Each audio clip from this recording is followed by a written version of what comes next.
Hello friends, welcome back to my channel SRK drama explain. Friends, ये video मैं लोगों के एंटरटेनमेंट के लिए बनाती हूँ, so please watch full, share, subscribe and like this video.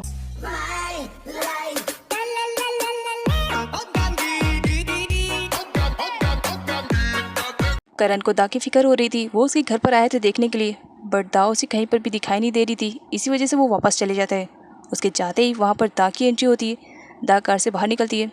थिप उसे कहता है, आई होप तुमने जो प्रॉमिस किया है वो तुम्हें याद होगा। एक्चुअली इस बीच इन दोनों के बीच में कुछ ऐसा प्रॉमिस हुआ है जिसकी वजह से अब दा काफ़ी अपसेट दिखाई दे रही होती है। लेकिन थिप खुश था, मतलब कुछ ना कुछ तो बीच में इन दोनों की खिचड़ी पकी है। अब वो क्या पकी है वो तो आगे की वीडियो में मालूम पड़ेगा। और किस प्रॉमिस की बात करते हुए थिप काफ़ी खुश था, जिसकी वजह से वो दा के हाथों पर किस कर रहा होता है। थिप बहुत ही ज़्यादा खुश था। वो अपनी सिस्टर को एक रेस्टोरेंट में लेकर आता है और उसे कहता है, आज तुम्हें जो भी खाना पीना है तुम ऑर्डर कर सकती हो, बिल जो भी रहेगा वो मैं पे कर दूंगा। बिल की तुम्हें बिल्कुल भी टेंशन नहीं लेनी है, क्योंकि आज मैं बहुत ही ज़्यादा खुश हूँ। जिस पर उसकी सिस्टर कहती है, क्या बात दा के रिलेटेड है? थिप स्माइल करता है। पास्ट का सीन दिखाया जाता है। एक्चुअली थिप किस प्रॉमिस के बारे में दा से बात कर रहा था, अब यहाँ पर दिखाया जाता है। थिप सुसाइड करने की कोशिश कर रहा था। दा के इग्नोर करने पर वो दा से कहता है, तुम मुझे रिजेक्ट कर रही हो ना, क्योंकि तुम्हें करण मिल रहा है। उस बंदे से तुम बिल्कुल भी प्यार नहीं करती हो, लेकिन फिर भी उससे तुम शादी करने चली हो। अब अपने लवर को तुम छोड़ रही हो। भला मैं तुम्हारे बिना जी कर के क्या करूँगा, इसी वजह से मुझे मर जाने दो। लेकिन दा उसकी जान बचाती है, जिस पर थिप उससे प्रॉमिस लेता है कि उसे करण से शादी करने के बाद फ़ौरन डिवोर्स लेना है। दा की शादी का टाइम करीब आ गया था, इसी वजह से घर में अब ज़ोरों शोरों से तैयारी चल रही होती है। आंट दा से कहती है, तुम्हारी शादी की तैयारियों में बहुत ज़्यादा पैसे लगने वाले हैं, मेरे पास तो है नहीं।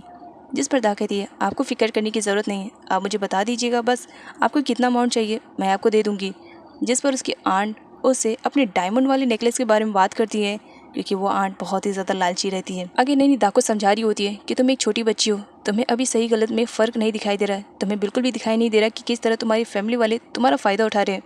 जिस पर दा का कहना रहता है, ये सब मेरी फैमिली वाले हैं, अगर क्या हुआ मैंने इन्हें कुछ अमाउंट दे दिया, डैड ने इन सबको यहाँ पर रखा है तो ज़रूर किसी न किसी रीज़न से ही रखा होगा ना। तो जब मेरे डैड इनकी केयरिंग कर सकते हैं तो भला मैं क्यों नहीं कर सकती हूँ। और बात रही डायमंड नेकलेस की, तो मैं आंट को ज़रूर दिलवाऊंगी। यहाँ पर एक पास्ट का फ्लैशबैक दिखाया जाता है, जिस टाइम में दा की मेमोरी थी। दा ने अपने डैड को साफ मना कर दिया था, मैं करण से किसी भी कंडीशन में शादी नहीं करने वाली हूँ, मैं उससे प्यार नहीं करती हूँ, मैं थिप से प्यार करती हूँ, शादी मैं करूँगी तो उसी से करूँगी। डैड को मालूम था कि थिप किस टाइप का लड़का है, इसी वजह से वो अपनी बेटी को समझा रहे होते हैं, लेकिन दा के ना मानने पर वो घर छोड़ के जाने लगते हैं। और जहाँ पर उनका बहुत बुरी तरीके से एक्सीडेंट होता है, और उस एक्सीडेंट में दा ने अपने डैड को खो दिया था।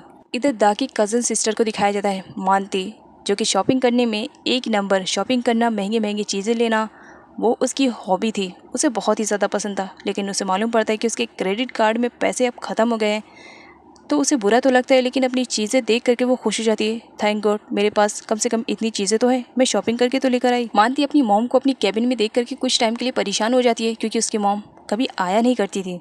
उसे मालूम पड़ता है कि दा ने ही उसकी मॉम को इन्वाइट किया है यहाँ पर। अगली सीन में दिखाया जाता है दा को, जो कि अब कंपनी को काफ़ी अच्छे से हैंडल कर रही होती है, लेकिन कुछ मिस्टेक्स उसे मालूम पड़ता है, इसी वजह से वो अपनी सेक्रेटरी की हेल्प लेती है। आगे दिखाया जाता है तवत को, जो बहुत ज़्यादा परेशान था चेक साइन करते वक्त, क्योंकि उसकी मॉम अक्सर उससे चेक साइन करवा लेती थी और दा को बगैर इन्फॉर्म किए ही दा के अकाउंट से काफ़ी पैसों का घपला भी कर लिया करती थी। इस बात से तवत परेशान रहता था, लेकिन उसकी मॉम को बिल्कुल भी परवाह नहीं थी कि अगर दा को मालूम पड़ेगा तो पता नहीं वो क्या रिएक्ट करेगी। तवत परेशान था। दा वहाँ पर आती है और इसे कहती है, मैंने आंट को देखा था यहाँ पर आते हुए, वो कहाँ पर गई हैं, मुझे उन्हें कुछ देना था। जिस पर तवत कहता है, एक्चुअली मॉम यहाँ पर आई थी, लेकिन किसी काम से अब वो गई हैं। क्या बात है, मुझे बता दो। दा तवत को डायमंड वाला नेकलेस देते हुए कहती है, ये आंट का है, आंट ने मुझसे लाने के लिए कहा था, तो ये उन्हें दे देना मेरी तरफ से। जिस पर तवत को बहुत ही ज़्यादा बुरा लगता है कि दा उन लोगों की कितनी ज़्यादा केयरिंग करती है, और तवत उसी के साथ चीटिंग कर रहा है। जब उस दा को मालूम पड़ेगा तो पता नहीं वो किस तरह से रिएक्ट करेगी। तवत दा की तारीफ़ करते हुए कहता है, सच में तुम हम सब में से सबसे अच्छी हो। क्वान अपनी प्लानिंग के अकॉर्डिंग काम करना स्टार्ट कर देती है। यहाँ पर वो एक डिलीवरी बॉय को बुलाती है और उससे कुछ सामान ले रही होती है, जिस पर वो डिलीवरी बॉय कहता है, तुमने एग्रीमेंट साइन किया था, उस एग्रीमेंट में कुछ लिखा था, तो पहले वो दो, उसके बाद ये मिलेगा। जिस पर क्वान उसे पैसों से भरा हुआ एक एनवलप देती है और उससे कुछ फ़ोटो वाला एल्बम लेती है, और फ़ोटो को देखते ही उसे बहुत बुरी तरीके से डिस्ट्रॉय कर देती है। तवत दिल से दा की रिस्पेक्ट करता है क्योंकि उसे अच्छे से मालूम है कि दा बहुत ही ज़्यादा अच्छी है और इस वक्त सारी फैमिली वाले मिल करके दा का फ़ायदा उठा रहे हैं। दा तवत के साथ जब बाहर जाती है तो बीच में थिप आ जाता है जो दा को अपने साथ ले जाने की बातें कर रहा होता है, जिस पर तावत को बहुत ही ज़्यादा बुरा लगता है और वो कहता है दा मेरी बहन है, मैं इसे तुम्हारे साथ बिल्कुल भी जाने नहीं दूंगा और इसकी ऑलरेडी इंगेजमेंट हो गई है और बहुत जल्द इसकी शादी भी होने वाली करण से। इस बात पर थिप को बहुत ही ज़्यादा बुरा लगता है और वो तवत से कहता है इस तरह से दिखावे की ज़रूरत नहीं है कि तुम दा के रियल ब्रदर हो, जबकि हमें अच्छे से मालूम है कि तुम दा के रियल ब्रदर नहीं हो बल्कि उसके कज़न हो जो उसके घर में उसके टुकड़ों पे पल रहे हो। अब इस बात पर तवत को बहुत ही ज़्यादा बुरा लगता है और इस बीच थिप और तवत की फाइटिंग स्टार्ट हो जाती है। थिप तवत की पिटाई में लगा हुआ था, तब वहाँ पर दा की बेस्ट फ्रेंड जैन आ जाती है जो तवत की साइड थी और वो तवत के लिए चेयरिंग कर रही होती है कि वो थिप को मार सकता है। थिप और तावन के बीच में जब फाइटिंग हो रही थी तब वहाँ पर थर्ड पर्सन की एंट्री होती है जिसका नाम क्रीट है। क्रीट यहाँ पर थिप की अच्छी खासी पिटाई करता है और उसे वहाँ से भगा रहा होता है। दा आती है और उन दोनों के बीच में हुई फाइटिंग को स्टॉप करती है और जैसे तैसे करके थिप को वहाँ से जाने के लिए भेज देती है कि किसी भी तरह अभी तुम जाओ, बाकी सिचुएशन को मैं जब संभाल लूँगी तब वापस आ जाना। थिप गुस्से में वहाँ से चला जाता है। यहाँ पर दा को दिखाया जाता है उस वक्त वो क्रीट को देख करके बहुत ही ज़्यादा खुश थी, उसे यकीन नहीं आ रहा था कि सच में ये क्रीट है, क्योंकि लास्ट टाइम उसने क्रीट को जब देखा था तो वो बहुत ही ज़्यादा छोटा था।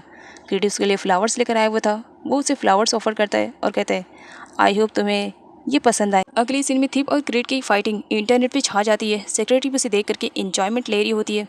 करण के आने पर वो उसे बताती है इस तरह से दा को किसी से प्रोटेक्ट करते हुए देख करके उसे जेलसी होने लगती है। सेक्रेटरी करण को बता देती है कि ये दा का बेस्ट फ्रेंड क्रीट है जो कि जैन का भाई है। करण उस न्यूज़ से बहुत ही ज़्यादा चिढ़ जाता है जिसकी वजह से वो सेक्रेटरी को सुनाता है। अगले सीन में दा, क्रीट, तावन और जैन को दिखाया जाता है। चारों बैठ करके गप्पे शप्पे लड़ा रहे होते हैं।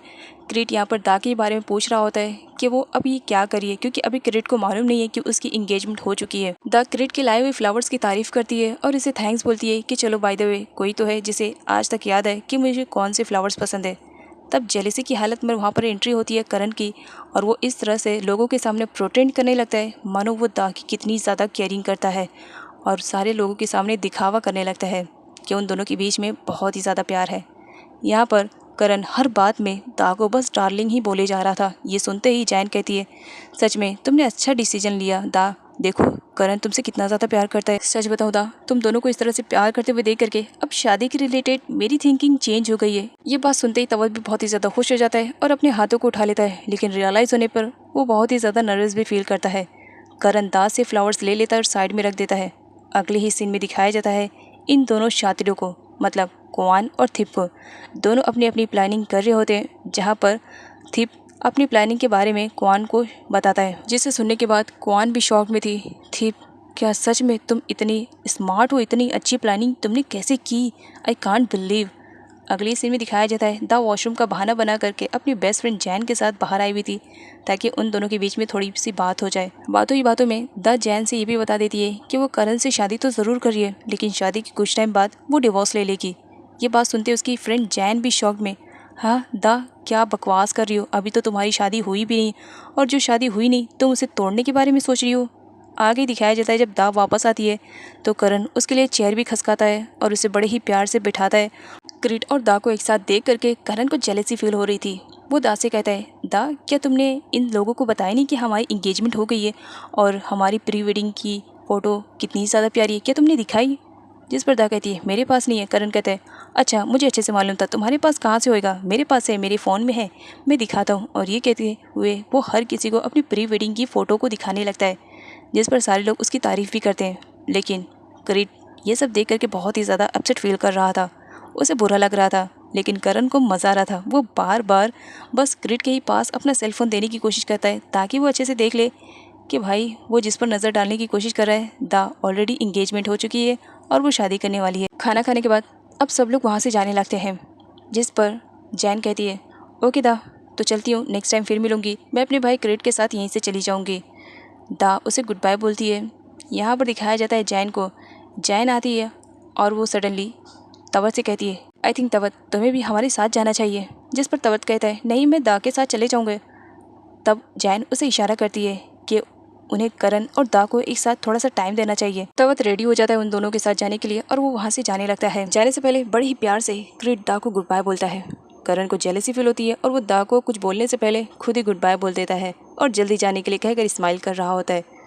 करण नोटिस करता है कि दा के हाथ में अभी भी क्रीड के लाए हुए फ्लावर्स थे। करण दा से कहता है, ये क्रीड के लाए हुए फ्लावर्स हैं और ये अभी भी तुम्हारे पास है, मुझे नहीं लगता ये तुम्हारे पास होना चाहिए। और ज़बरदस्ती दा के हाथों से ले करके सामने से एक गुजरती हुई लड़की को दे देता है, ये कहते हुए कि आप बहुत ही ज़्यादा प्रीटी हो और ये फ्लावर्स प्रीटी गर्ल्स के लिए है। जिस पर दा करण से कहती है, तो इन शॉर्ट में तुम मुझसे ये कहना चाहते हो कि मैं प्रीटी नहीं हूँ। जिस पर करण कहता है, मैंने तो ऐसा कुछ भी नहीं कहा, तुम समझ रही हो, ये तुम्हारी प्रॉब्लम है। आगे मानती अपने बॉयफ्रेंड से मिलने के लिए जाती है, जहाँ पर वो अपने बॉयफ्रेंड को रंग के हाथों पकड़ती है जो किसी और लड़की के साथ फ्लर्टिंग कर रहा था। इस बात पर मानती को बहुत ही ज़्यादा गुस्सा आता है। वो उस लड़की को सुनाने जाती है, तुम जिसके साथ रोमांस फरमा रही हो ना, ये कोई और नहीं मेरा बॉयफ्रेंड है और मैं इसकी गर्लफ्रेंड हूँ और बहुत जल्द हम लोग शादी करने वाले हैं।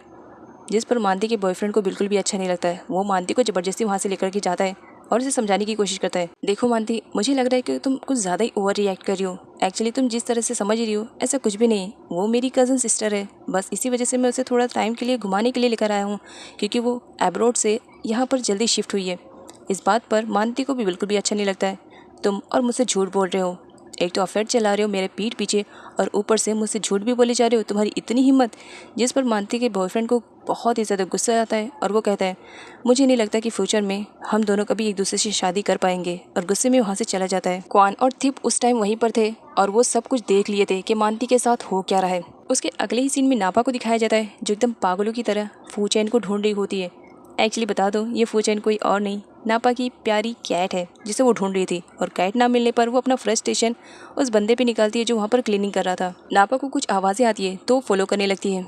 आगे दिखाया जाता है थिप, क्वान और मानती को तीनों एक दूसरे के साथ मिल चुके थे और दा को बर्बाद करने की पूरी प्लानिंग कर रहे थे। कोई था जो दा को बर्बाद करने की प्लानिंग कर रहा था, लेकिन थिप की प्लानिंग थी दा की शादी किसी भी तरह कैंसिल होए। और ये सारी बातें नापा सुन लेती है, इसी वजह से वो बहुत ज़्यादा अपसेट थी। उसे एक उम्मीद नजर आई थी कि दा जब करण के साथ शादी कर लेगी तो थिप की लाइफ में कोई नहीं रहेगा और मैं एक बार थिप को वापस से पालूंगी। लेकिन अब प्लानिंग के अकॉर्डिंग उसे मालूम पड़ता है कि थिप दा की शादी को कैंसिल करना चाह रहा है। वो एकदम पागलों की तरह हरकतें करने लगती है। नापा की मॉम उसे रीज़न पूछने लगती है कि आखिर क्या बात है, अब तो उसे थिप वापस मिलने वाला है। तब नापा अपनी मॉम को सारी सच्चाई बता देती है कि किस तरह सारे लोग मिल करके दा की शादी को कैंसिल करना चाह रहे हैं और इस तरह एक बार फिर से मैं थिप को खो दूंगी, जो कि मैं ऐसा बिल्कुल भी नहीं चाहती हूँ।